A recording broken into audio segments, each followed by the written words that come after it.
Hi, thanks for joining me. Today, I'm going to talk to you about love and why it doesn't last, because this is one of the biggest drivers of our mammalian ups and downs. Love feels spectacular because it sparks all four happy chemicals at once. But these chemicals always droop after they spurt. So if you expect them to last, you end up disappointed. This episode of The Happy Brain helps you build realistic expectations about love to relieve that disappointment. It's hard to think of love as primal chemistry because it seems so meaningful when you're in it. The meaning comes from the verbal part of your brain. It recites love poems and debates sexual politics as it struggles to understand the big chemical surges we call love. But your verbal brain doesn't control the love chemicals. They're controlled by the limbic brain we've inherited from earlier mammals. Animals can't talk, so your mammal brain can't tell you why it's releasing a feeling. But simple biology can tell us why. Our brain evolved to motivate reproduction. Even if you're not interested in reproducing, your brain rewards you with a good feeling when you do things linked to reproduction. That includes competing for mates and protecting the young, the hard parts of reproduction. Happy chemicals reward you for successfully competing for a mate who has the potential to protect the young. Even if you don't intend to have children or your children grew up long ago. A quick look at love in chimpanzees can help us make sense of our mammalian impulses. Biologists have observed a chimpanzee behavior that they call love. Most of the time, chimpanzee sex is transactional, meaning each chimp does whatever promotes their own genes. Fertile females seek attention from the most powerful males to give their offspring more protection and better genes. Male chimps strive to build muscle in order to compete with rivals who guard fertile females. But occasionally, field researchers see a couple sneak away and hide for the length of a female's fertility. Typically, it's a lower ranking male who ordinarily would have been blocked from access. If the couple is caught, they are likely to get beaten, so they're obviously quite motivated. This may sound like a bad soap opera or a country western song, but it explains the feelings we know so well. Chimpanzees also show us why losing love feels so bad. Imagine a chimpanzee pursuing a potential mate who completely ignores them. Their genes won't survive unless they let go and find another target for their affection. The brain has an effective way to do that. It releases cortisol when you get rejected, which makes it feel like a survival threat. Repeated rejection builds a cortisol pathway that turns on a bad feeling fast when you see the one who rejects you. The cortisol pathway lasts, so anything that reminds you of the rejection will turn on your cortisol. The mammal brain creates life or death feelings about love because it's a matter of life or death to your genes. We humans have a lot more neurons than chimpanzees, and that adds a lot more complications. Your cortex can imagine a rejection that's not actually happening, and it feels real enough to trigger your cortisol. You can even feel rejected by someone who has married you. Your cortisol is triggered when a person does something that fits a pattern wired in from your past cortisol experience. We're not aware of our pathways, so we think the bad feeling was caused by the person we're with now. No wonder love doesn't last. Each brain sees the world through the lens of the worst moments of its past. We don't intend to do this, of course, but the electricity in the brain flows so easily into pathways developed by past activation. This old wiring can fill your life with fear and defensiveness, which is why happy chemicals have such an important job to do. Dopamine, serotonin, oxytocin, and endorphin reward you with a good feeling when you find a safe way to let down your guard. Let's see how each chemical contributes to your sentimental journey and why these chemicals don't last. Oxytocin is released when you feel protected. We are motivated to find protection because oxytocin makes it feel good. You may not think protection is what you're looking for, but we're all born weak and vulnerable, so we all learn to seek support to survive. Each brain defines protection with neural pathways built from its own past oxytocin. We often get disappointed in our quest for oxytocin, and cortisol wires you to avoid things linked to a past disappointment. When you do manage to spark some oxytocin, it doesn't last because happy chemicals are released in short spurts. Our brain habituates to the rewards it has, so it takes a new moment of protection to get an oxytocin spurt. This is why people are always seeking reassurance and feeling disappointed if they don't get it. Serotonin is released when you think, look who I'm with. We can't admit that we care about status, but the mammal brain rewards you with serotonin when you feel stronger than the mammal next to you. Pride in your beloved sparks your serotonin. It's easier to see this in others. Notice how quickly people fall in love with someone who raises their status. Our brain is inherited from mammals whose mating opportunity depended on their social status. You feel good when you gain status and bad when you lose status, even if you don't admit it. Each brain defines status with pathways built from its own past serotonin. Consider the popular meme of a rich boy falling in love with a showgirl. He raises his status by opposing his parents because he already has socioeconomic status. But our brain quickly habituates to any status we have, and the serotonin is quickly metabolized. So we are always on the lookout for the next little status boost. Dopamine is released when you see a way to meet your needs. The excitement you feel when you anticipate a reward is a release of dopamine. Rewards are hard to predict in the real world, and our energy is limited. So our brain is always making predictions and rewarding you with dopamine when you find evidence that you're right. When you go to a party, for example, you decide who to smile at by making a prediction about who will smile back. Dopamine motivates that first step toward a person, and more dopamine is released with each bit of encouragement. Dopamine stops once you get what you seek, so we have to keep seeking to keep stimulating it. This may sound crude or cynical, so let's take a non-sexual example. A person who wants to get married enjoys dopamine with each step closer to the goal, but the dopamine stops when the goal is reached. Once the honeymoon is over, you need to find a new goal or your dopamine will droop. If you don't understand your brain, you may blame your partner for your dopamine droop. On the positive side, dopamine wires in fond memories of your courtship days that can last a lifetime. But memories trigger less dopamine than new rewards. Endorphin is released when you laugh. There are few healthy ways to spark endorphin, so a partner who makes you laugh is quite valuable.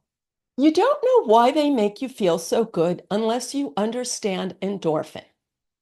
Once you know the facts, you can help yourself after a breakup or a bereavement by listening to comedy. Getting all four happy chemicals at once is rare in life, and that's why love is so motivating. But avoiding cortisol is motivating too. So our brain urgently seeks the good feeling of love while urgently avoiding rejection. Does that sound impossible? It's not easy being a big-brained mammal. To make matters worse, it seems like other people got it going on all the time. You see happy couples everywhere, and it seems like you're missing out. You can relieve this stress by remembering the biological facts. No one is getting happy chemicals all the time because these chemicals evolved to do a job. They would lose their motivating power if they were always on. To really understand this, imagine that you get lost in the woods while you're on a camping trip and you don't eat the whole day. When you finally find that stale peanut butter sandwich you left at your campsite, you feel a surge of joy.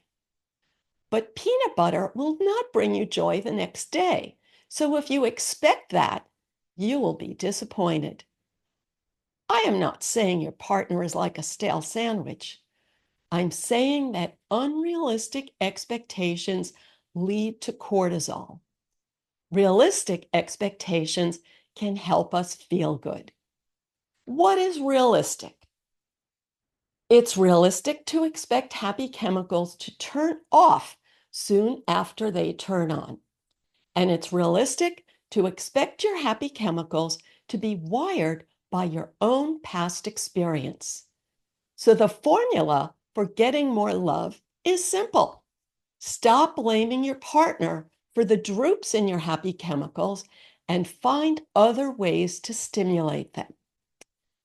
Number two, accept your early wiring and accept the early wiring of the people you know so you don't equate these feelings with reality. Your life will improve if you do this, whether or not you're in a relationship. Anyone can do this, but you won't do it if you blame your partner and society for your heartache. It's hard to stop blaming, however, because we hear this thought loop all around us.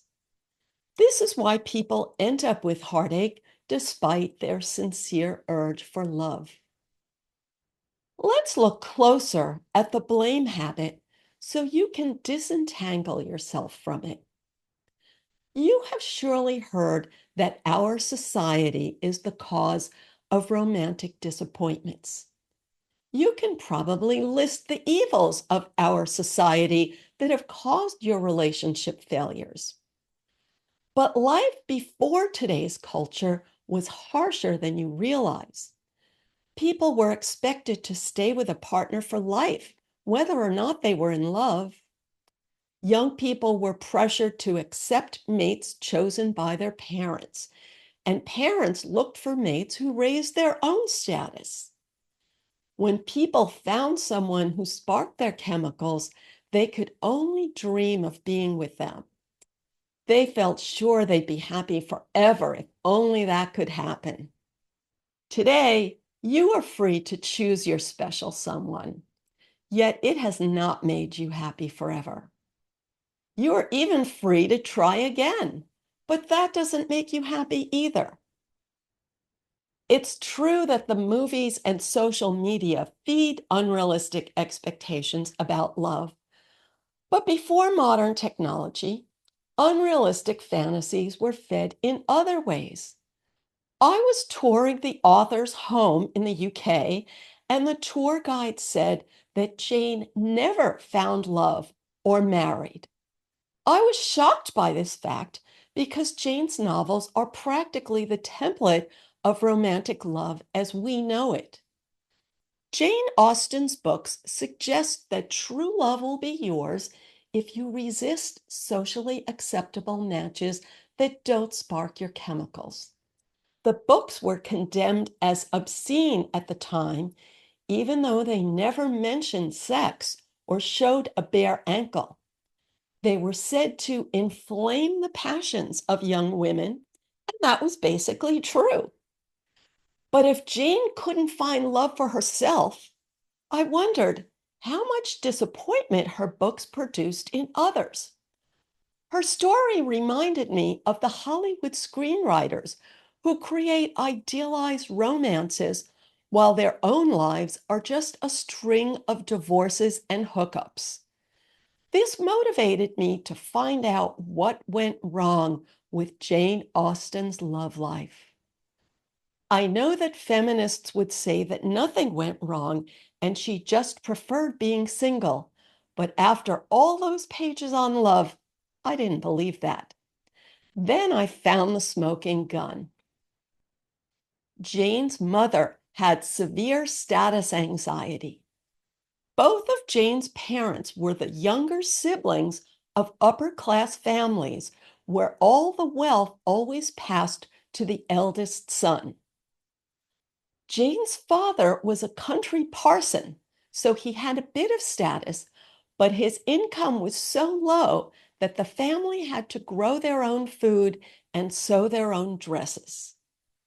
Jane grew up on the fringes of high society, visiting the homes of rich cousins, but without the dowry needed to snag her place in that world. Jane's mother was always plotting to find her a high-status match, and there's evidence that Jane herself did not want the kind of love that would leave her in genteel poverty. So she bided her time in the spare bedrooms of rich relatives. She gambled and lost. I tell the whole story in my book, Status Games: Why We Play and How to Stop. I had never read Jane's books, so I started watching the movies. I was expecting to find the kind of follow your heart message that we are used to hearing today, but I found something very different. Jane's heroines always win a rich hot guy after they refuse a rich, ugly, old fat guy. And her heroines are always too proud to pursue the hot guy, so the fictional hottie always pursues them. The unrealistic expectations are obvious. Jane's book had a huge impact for a simple reason. They were published around the time when the price of paperback books fell to a penny. Before the 1800s, books were too expensive for average people. But suddenly, young ladies were as addicted to novels as today's generation is to social media. You may think today's society is worse. Certainly, today's pornography builds horrible false expectations, and it's so aggressively promoted that it reaches young people who don't seek it out. This problem is starting to get the attention it deserves.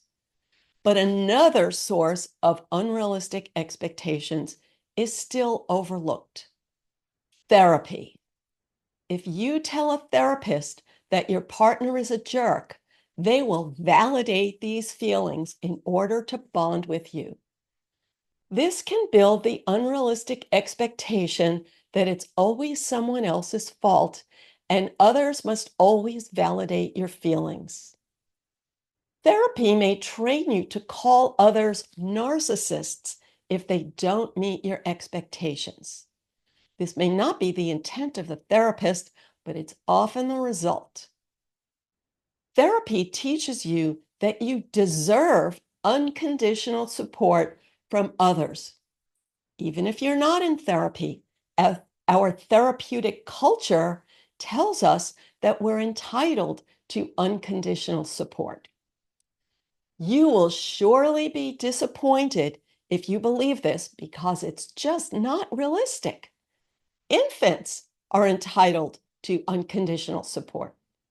After infancy, we're still longing for unconditional support, but we have to accept the painful fact that other people have needs too.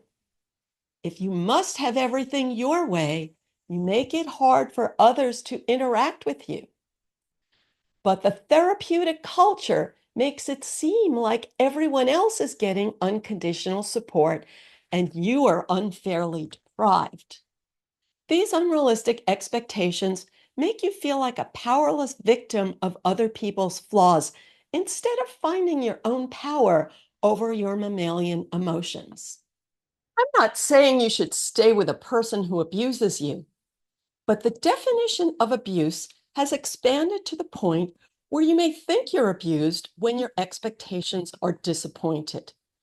It feels true because the cortisol of disappointment triggers your early cortisol experiences. It's more realistic to tell yourself that your partner cannot support every one of your ups and downs because they have their own ups and downs. It's natural to want unconditional support, but it's not reasonable to expect it. Your therapist may say that you deserve it, but if you gamble on that, you may lose. It's not easy to manage this brain we've inherited. When you're in love, you have the illusion that your partner agrees with you on everything. But once you buy the package and unwrap it, you start to feel like your partner is crazy. You may say that your exes are obviously crazy, and you can back it up with terminology blessed by your therapist. But it's useful to remember that we all look crazy to each other because we're all wired by our own unique past. When you judge someone against the do's and don'ts that were drummed into you long ago, they will fail. You ignore this at first because you urgently want someone to come home to.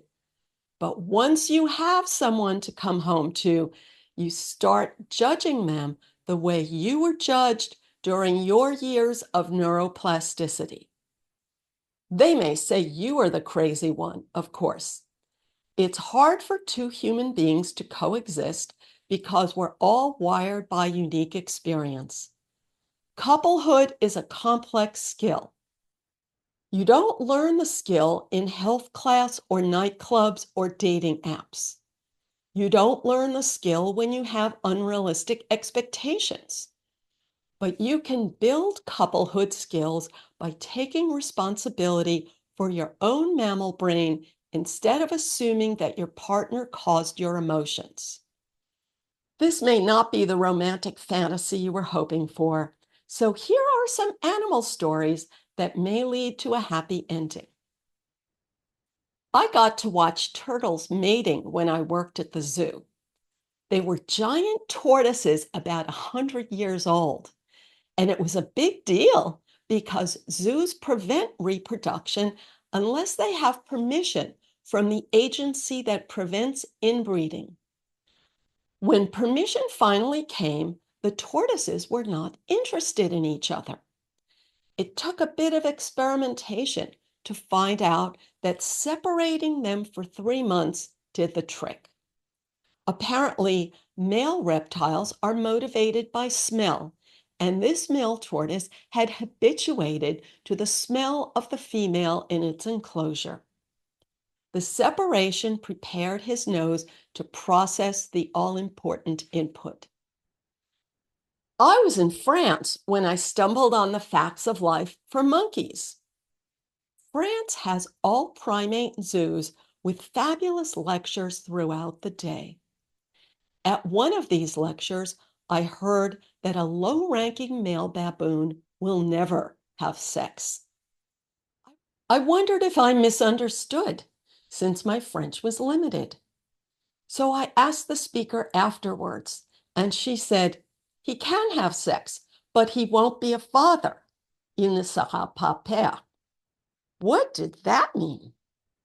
My French was not good enough for this conversation, so I decided to research when I got home. That's when I learned the inconvenient truth about the mammal brain.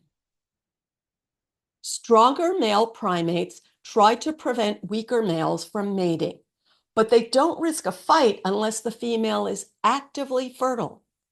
A mature male of experience can distinguish active fertility from pre-fertility signals, so he only gets involved when it counts for his genes, And that's how the weaker gentlemen get their chance.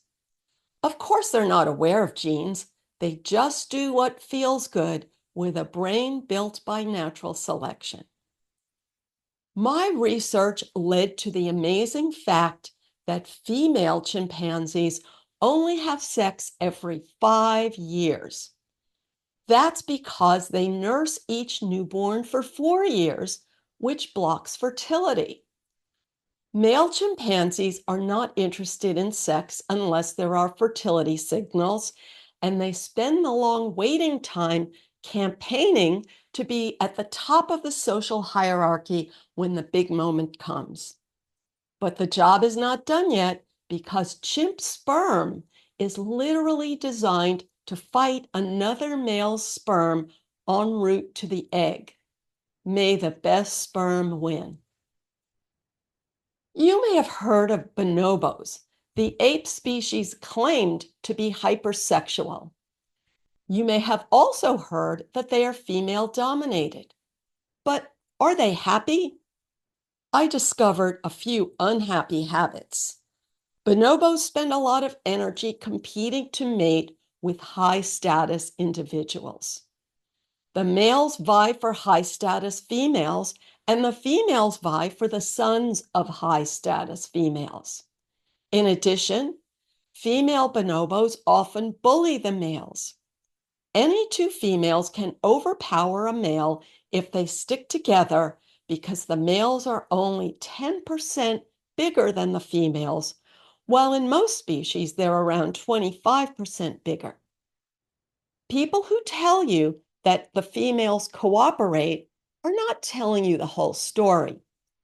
Each brain does what promotes its genes because that sparks happy chemicals.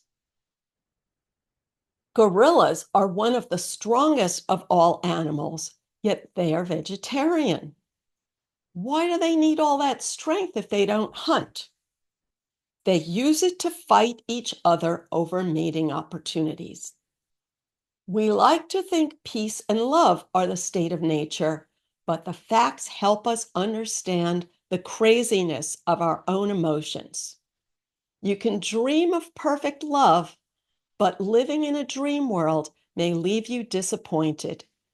It's better to know that love is a struggle for everyone because happy chemicals don't last.